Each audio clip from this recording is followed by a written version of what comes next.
पत्रकार आहेत, आम्ही संपादक मंडळी आहोत. आमचा मराठी भाषेचा रोजचा संबंध आहे. आम्ही जरी त्याविषयी किती गांभीर्यानं पाहत असतो, तुम्ही वर्तमानपत्र वाचता, म्हणजे हे बोलावं की न बोलावं असं मला वाटतं, पण वर्तमानपत्र वाचत असाल तर तुमच्याही लक्षात येत असेल 10-15 वर्षापूर्वी मराठीच्या व्याकरणाला, मराठीच्या शुद्ध लेखनाला जेवढं महत्व होतं तेवढं आता तुम्हाला ते दिसतं का? त्याच्याविषयी कुणीच काळजी करत नाही. म्हणजे आमच्यासारखा एखादा असेल की आम्ही म्हणू की हे केलं पाहिजे, हे झालं पाहिजे, पण त्याला तसा प्रतिसाद सगळ्या बाजूने मिळतोच असं होत नाही. आणि त्यामुळे हे मराठीचं चित्र आहे. तर मराठीची ही दयनीय अवस्था बदलण्यासाठी प्रत्येकानं प्रयत्न केले तर ते स्वतःपासून केले पाहिजे. ही सगळ्यात महत्वाची भूमिका आहे. त्याचबरोबर आपण सगळे, आपल्यापैकी बरेच जण लेखक आहेत, कवी आहेत आणि मराठीला पुढे नेण्यासाठी आपापल्या परीनं प्रयत्न करीत आहोत. त्यामुळे मला असं वाटतं की हा पुस्तकप्रेमी समूह नाही, हा पुस्तकप्रेमी कुटुंब आहे. हे आता आपलं कुटुंब बनलेलं आहे. म्हणजे बऱ्याच जणांना आपण एकमेकांना पाहिलेलं पण नाही, पण आपण त्या रोज पुस्तक परिचय वाचतो, त्याच्यावरची प्रतिक्रिया देतो, काही जण देत नाहीत, पण तरी सुद्धा वाचून आपण पुढे जातो आणि त्या वाचण्यानं, बघण्यानं, तो ग्रुप बघण्यानं एकमेकांची आपली ओळख झालेली आहे. एकमेकांमध्ये नकळत एक स्नेह निर्माण झालेला आहे. त्यामुळं मराठी भाषेसाठी जे काही होणार आहे, जे काही करणार आहे ते वाचक करणार आहे. त्यामुळे पुन्हा मूळ मुद्दा येतो तर त्या वाचन संस्कृतीशी निगडीतच मुद्दा आहे की साहित्यिकांनी, लेखकांनी, कवींनी, सगळ्यांनी काही लिहिलं, राजकारण्यांनी आपल्याला अभिजात दर्जा दिला, तरी सुद्धा हे वाचलं पाहिजे सगळ्यांनी. त्या वाचन संस्कृतीला बळ कसं मिळेल यासाठीही प्रयत्न झाले पाहिजे. राजकारण्यांकडनं काय होईल याविषयी आता तरी आपल्याला काही खात्री देता येत नाही. आता निवडणूक आपल्याकडे सुरू आहे, हे काय राजकीय व्यासपीठ नाही, पण निवडणुकीचा प्रचाराचा गदारोळ सुरू आहे. यामध्ये एकाही पक्षाने किंवा एखाद्याही उमेदवारानं आपल्या जाहीरनाम्यामध्ये मराठी भाषेसाठी काहीतरी करावं असं काही कोणी सांगितलंय असं माझ्या ऐकवात नाही, बघण्यात नाही. त्यामुळं आपल्यासारख्या सामान्य लोकांनीच, या मराठी माणसांनी या चळवळीला बळ दिलं पाहिजे. वाचन संस्कृती वाढली पाहिजे, वाचकांची संख्या वाढली पाहिजे, त्यातून मराठीविषयीचं प्रेम लोकांच्या मनात निर्माण झालं पाहिजे. आणि मग मी मराठी आहे, माझी भाषा मराठी आहे असा अभिमान लोक बाळगतील.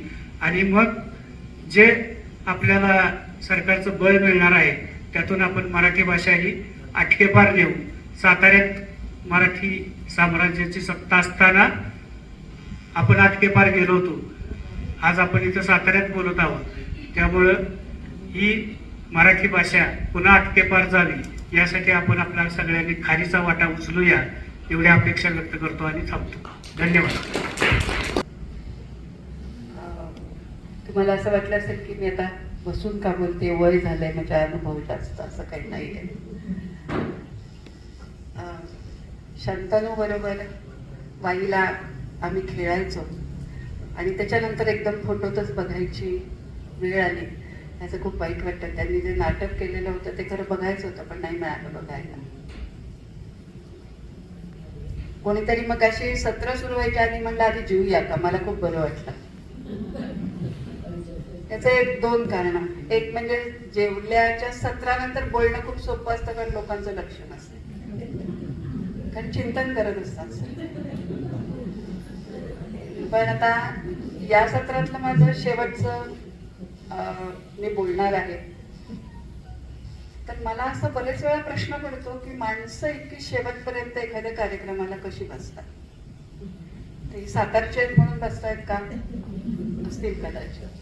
काही आम्ही पुस्तकप्रेमीच्या गटाचे आहेत म्हणून बसतात, म्हणून पण असतील. पण मी सगळ्यात धन्यवाद मोबाईलला देते, कारण बरीचशी कामं आपली मोबाईलवर झाली. पण मोबाईल बघताना कसं असतं की आपण मध्येच वर पण बघतो, मध्येच खाली बघतो. त्यामुळे मला माझ्यासारखेला वाटतं आपल्या लिहून घेतायत का काय, किंवा काही विचार करतायत का काय.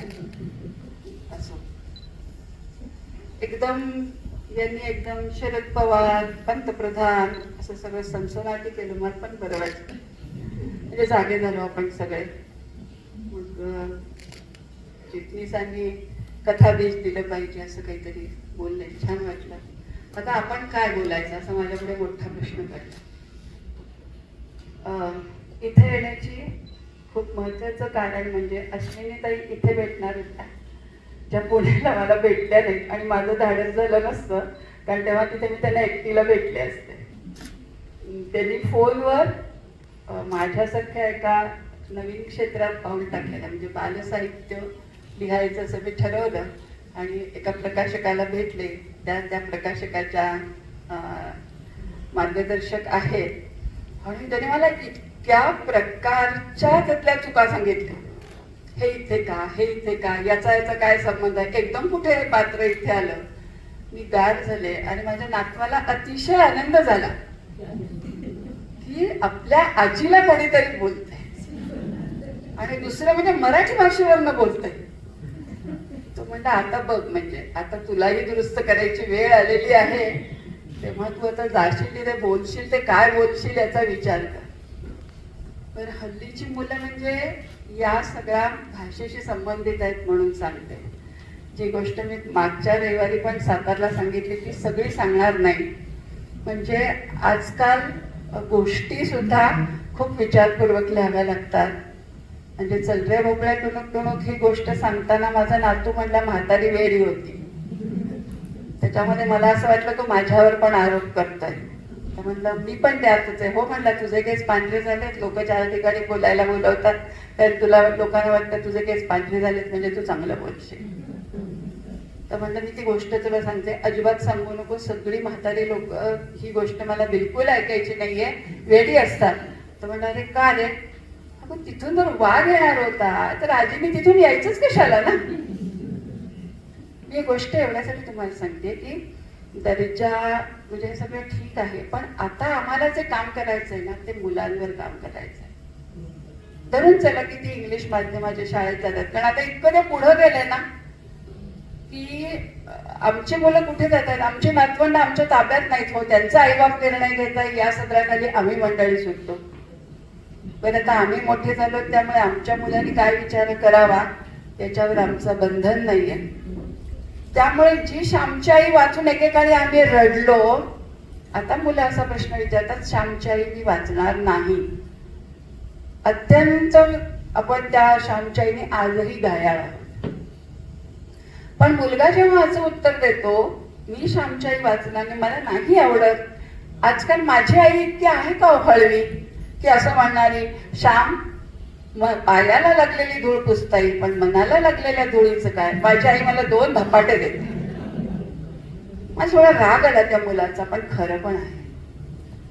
तर जेव्हा एखाद्या मुलाची भाषिक घडणजडण होत असते तेव्हा ती कशा प्रकारे करायची याचा विचार आम्ही केला पाहिजे आणि त्या प्रकारची साहित्य निर्मिती आम्ही केलं पाहिजे. भाषेतली जी महत्वाची अंग आहे की भाषा ऐकणं, मग ऐकल्यावर ऐकता ऐकता ती बोलणं, बोलल्यावर ती भाषा जे पुस्तकात आहे तेच म्हणजे भाषा, आपण जे बोलतो ते आहे. एक खूप छान कथा होती, नाव मला आठवत नाहीये, जबाब आएगा म्हणून. मी गोष्ट सांगणार नाही कारण आपला फार वेळ घेणार नाही. त्याच्यामध्ये असं सांगितलं की जे निसर्गात असतं तेच गोष्टीमध्ये असतं, जे गोष्टीमध्ये असतं तेच निसर्गामध्ये असतं. तर भाषेतलं हे वाचन ते कोणत्या प्रकारचं असलं पाहिजे आणि सगळ्यात शेवटचा टप्पा म्हणजे लिहितं करणं. कुणाला लिहितं करणं, तर उद्याचे जे साहित्यिक घडणार आहेत, जे भाषेचं भरण पोषण करणार आहेत त्यांना लिहितं करणं, मग ती माध्यम कुठलं पण असू दे. मला असं वाटतं की अनेक ठिकाणी बघते, आता मगाशी व्याकरणाचा विषय निघाला, मग मी या बाबतीत काय करू शकते. मग मी म्हटलं आपण व्याकरणाचे खेळ तयार करूया आणि असे 100-150 खेळ मी व्याकरणातल्या प्रत्येक घटकावर तयार केले. माझ्या असं लक्षात आलं की ज्या व्याकरणासाठी आमचा अट्टहास असतो, काही जण म्हणतात व्याकरण महत्वाचं नाही, तो मुद्दा वेगळा आहे, तर ते काम खूप सोपं झालं. दुसरा मुद्दा इंग्रजीबद्दल की त्याच्यामध्ये उकार काना मात्रा काहीच नाही, सोपं आहे लिहायला.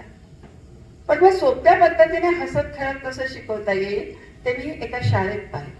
माझी मुलगी आर्मीमध्ये मेजर, तर तिची मुलगी ज्या शाळेत जाते त्या बाई तिला पहिलीत असताना शिकवायच्या छोटी ई की मात्रा, पहिली वेलांटी, बडी की मात्रा दुसरी वेलांटी, छोटा ऊ बडा ऊ. आता हे ज्या पद्धतीचं शिकवणं आहे, म्हणजे आम्हाला दोन्ही ठिकाणी काम करायचं. म्हणजे मी आधी प्राध्यापक होते आणि सगळं ठरवून आम्ही एका खेड्यात कामाला गेलो आणि एकदम पहिलीच्या वर्गावर शिकवायला आले. आणि माझा अगदी म्हणजे आपल्याला शिकवता येतं, आपण शिकवणारे वगैरे एखाद्याला, असं एक प्राध्यापक जो माज होता ना, म्हणजे माझ्या बाबतीत तो एकदम उतरला.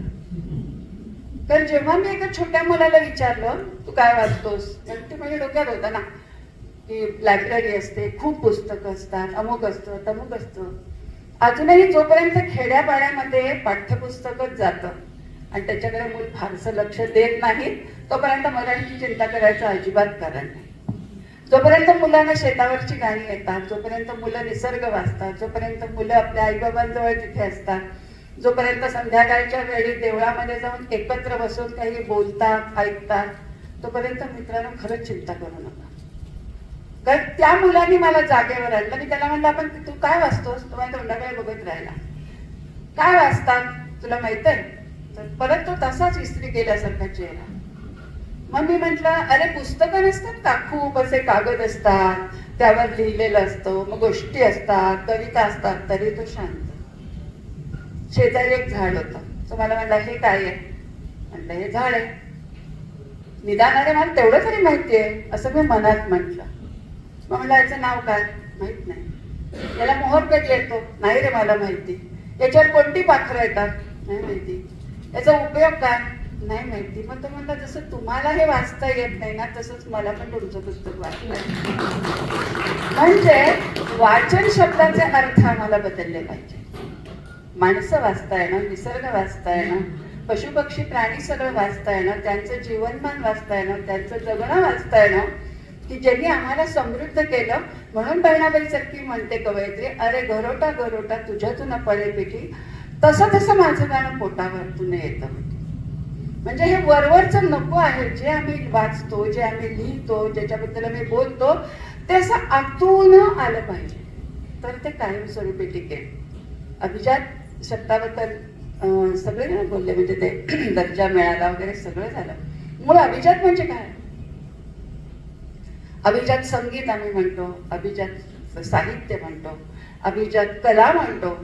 म्हणजे ज्याच्यामध्ये एक प्रकारची प्राचीनता आहे, जे पूर्वापार खूप वर्षानुवर्ष चालत आलेलं आहे, जे खूप श्रेष्ठ आहे, ज्याच्यामध्ये एक सलगता आहे. म्हणजे मराठी भाषा ज्ञानेश्वरांच्या वेळेस सुरू झाली किंवा आधी सुरू झाली, मध्येच खंड पडला, मध्येच मराठी भाषा नव्हती परत सुरू झाली, तर नाही. म्हणजे त्याच्यामध्ये एक सलगता पाहिजे आणि स्वयंभूपणा पाहिजे. या निकषावर मराठीचं परीक्षण झालं आणि मग कळलं की याच्यामध्ये मराठी बसते. आणि एक दिवस जाहीर झालं. आम्हाला आंदोलन वगैरे काहीच नव्हतं, माहित नव्हतं. आम्ही खेड्यात राहतो, पण आमच्या बाजूला सगळी मराठी बोलणारी माणसं. मराठीचा अभिमान म्हणजे जे बोलतात त्याला अभिमान असतोच ना, नाही तर तो शिकला असता दुसरं कुठलं तरी, की हे नाही मला शिकायचं, हे असं काहीच नाही हो. पण मग मी ज्या मुलांपुढे उभी राहते, ज्या खेड्यापाड्यातून मराठी जगते आहे, त्यांची बोलीभाषा मला आली नाही, तर मी त्यांच्या भाषेला नावं ठेवेन. आणि जेव्हा मी त्यांच्या भाषेला नावं ठेवेन, तेव्हा त्यांचा आत्मसन्मान दुखावतो आणि मुलं शिक्षणापासून दूर जातात. म्हणजे मी जेव्हा मी मुलाला विचारत नाही की काय बाबू तरी आई बेस हव का, कंडवा आणलास का, तेव्हा त्याला बरं वाटतं की माझ्या बोलीत हे समोरची व्यक्ती बोलतेय. पण हे मी शिकायचं असतं. हे जर आपण समजून घेतलं तर मराठीच्या ज्या काही 52-56 बोली आहेत त्या जिवंत राहतील. कारण भाषा ही लोकांमध्ये जिवंत राहत असते, लोक तिला जिवंत ठेवत असतात. आणि नशिबाने अजून तो खेड्यापाड्यामध्ये जिवंत आहे. आणि त्यामुळे मला मात्र वाटतं मित्रांनो की आज तुम्ही आम्ही आहोतच. म्हणजे आपला आजी आजोबा म्हणून एक रोल आहे. मला वाटतं इथे सगळे 1-2-3 जण सोडले तर बाकी सगळे आम्ही सिनियर सिटीजन आहोत. आता तुम्ही मानता की नाही मला माहिती आहे, मी मानते, मी बसायचा चान्स घेतला.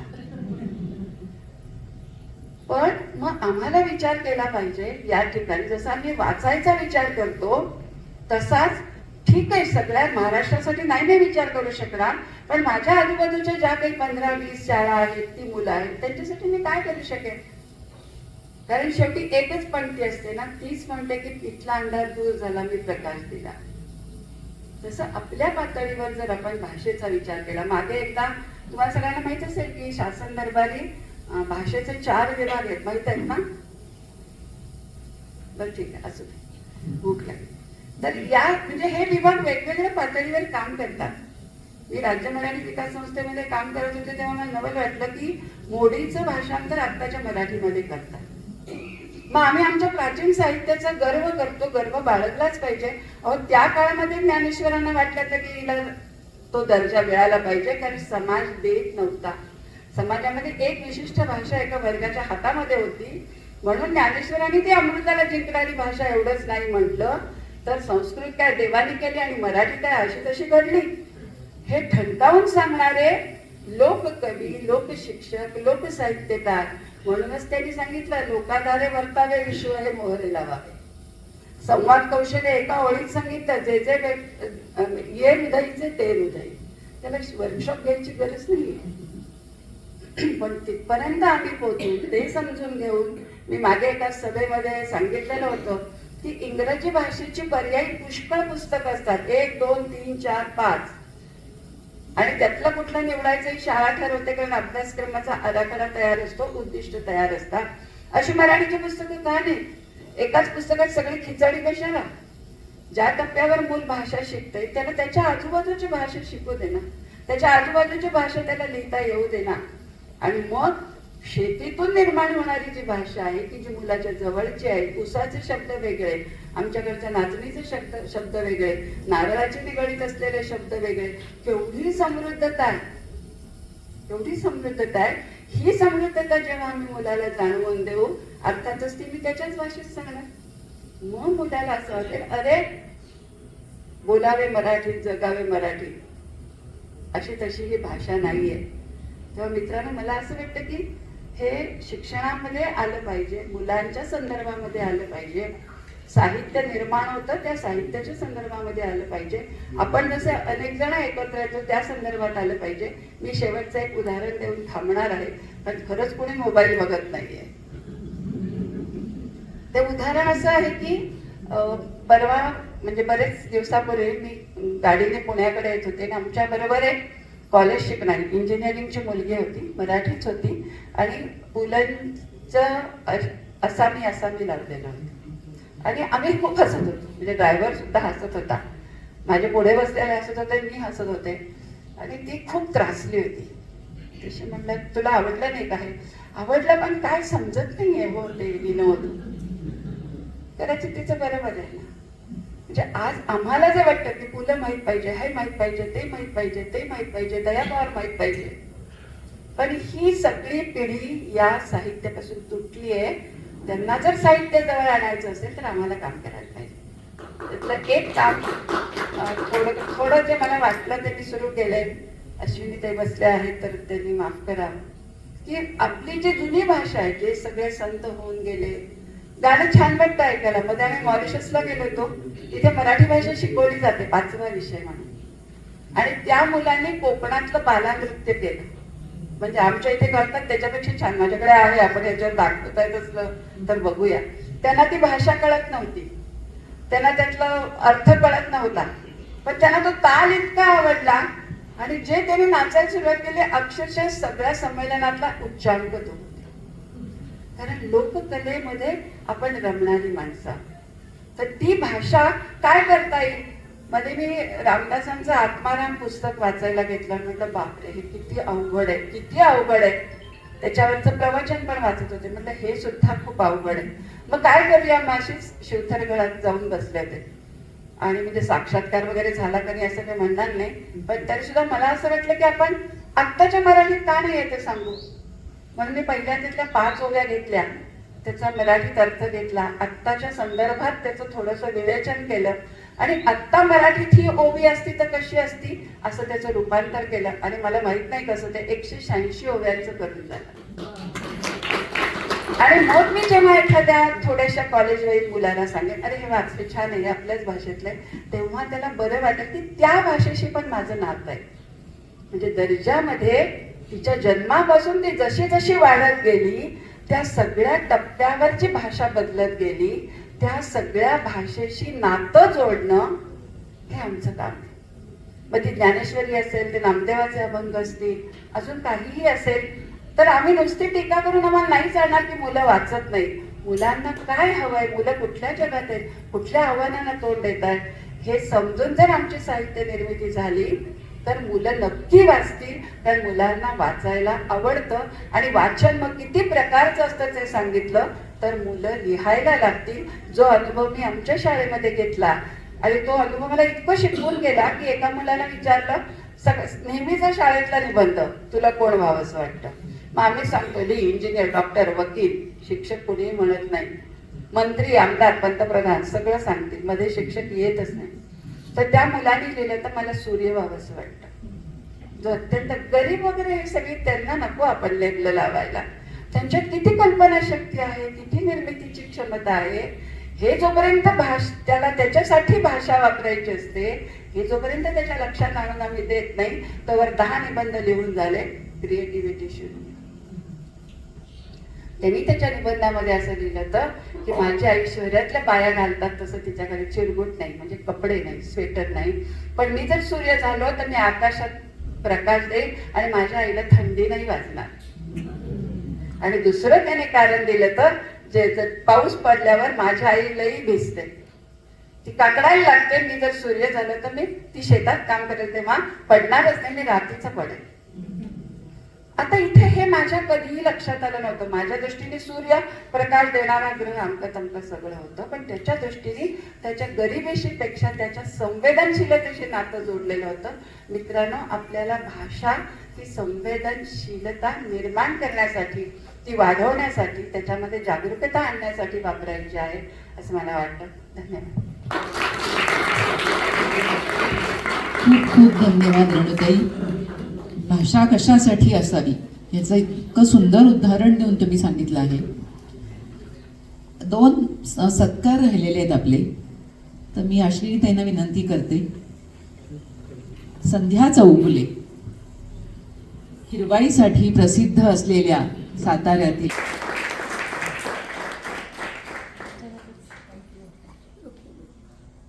अनुजा कुलकर्णी, पुणे मराठी ग्रंथालय ची कार्यवाह आहे. अनुजा कुलकर्णी.